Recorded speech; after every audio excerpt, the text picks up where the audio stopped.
కోల్కతా అత్యాచార బాధితురాలి కేసులో విచారణ కాస్త స్పీడప్ అయింది. ఓవైపు బాధితురాలి పేరెంట్స్ న్యాయం జరగడానికి ఇంకెంత సమయం పడుతుందని ప్రశ్నిస్తున్నారు. జూనియర్ డాక్టర్ల ఆందోళన కంటిన్యూ అవుతోంది. మరోవైపు సిబిఐ ఈ కేసు విచారణను స్పీడప్ చేసింది. అయితే ఈ కేసులో మరో కీలక పరిణామం తెరపైకొచ్చింది. ఈ కేసులో కీలకంగా భావిస్తున్న సంజయ్ రాయ్, సందీప్ ఘోష్తో పాటు మరో 5గురికి కూడా పాలిగ్రాఫ్ టెస్టులు జరుగుతున్నాయి. ఇంతకీ వారెవరు? వారికి ఈ కేసుకు సంబంధం ఏంటి? సంజయ్ రాయ్ కుటుంబ సభ్యుల రియాక్షన్ ఏంటి? ప్రధాన నిందితుడు సంజయ్ రాయ్కి ఆర్జికర్ హాస్పిటల్ మాజీ ప్రిన్సిపల్ సందీప్ ఘోష్కు పాలిగ్రాఫ్ టెస్టులు నిర్వహించింది సిబిఐ. బట్ మరో 5గురికి కూడా టెస్టులు నిర్వహించేందుకు కోర్టు ఓకే చెప్పింది. ఈ 5గురు ఎవరంటే 4 జూనియర్ డాక్టర్లు. సంజయ్ రాయ్ లాంటి మరో సివిక్ వాలంటీర్. సిబిఐ వీరిపై ఎందుకు ఫోకస్ చేసింది? వారిని విచారించి సమాచారాన్ని సేకరించకుండా టెస్టు చేయాల్సిన అవసరం ఏమొచ్చింది అనేది ఇప్పుడు తేలాల్సింది.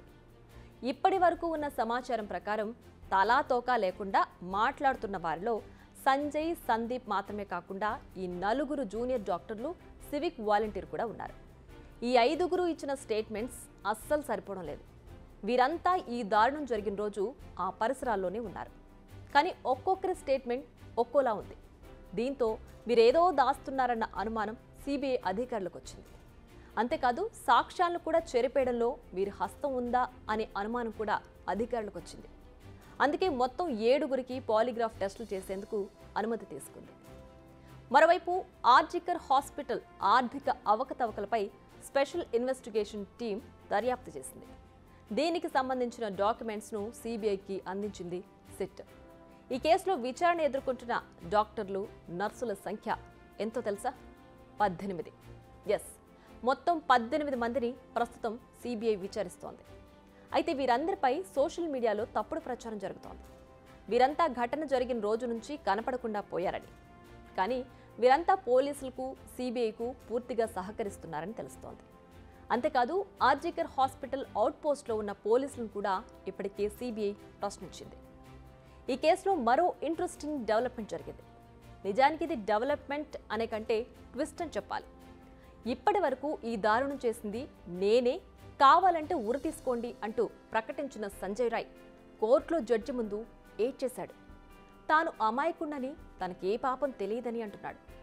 అంతేకాదు తనను అన్యాయంగా ఈ కేసులో ఇరికిస్తున్నారని అంటున్నాడు.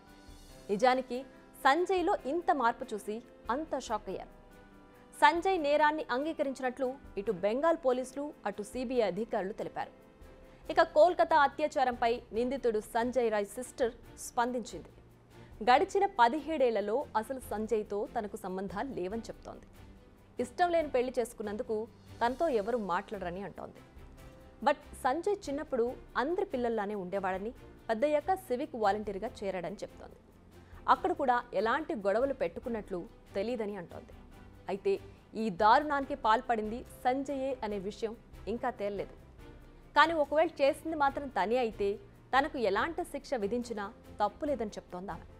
ఎవరైనా ఓ ఆడపిల్లతో ఇంత దారుణంగా బిహేవ్ చేస్తే శిక్షించడంలో తప్పే లేదంటోంది ఆమె.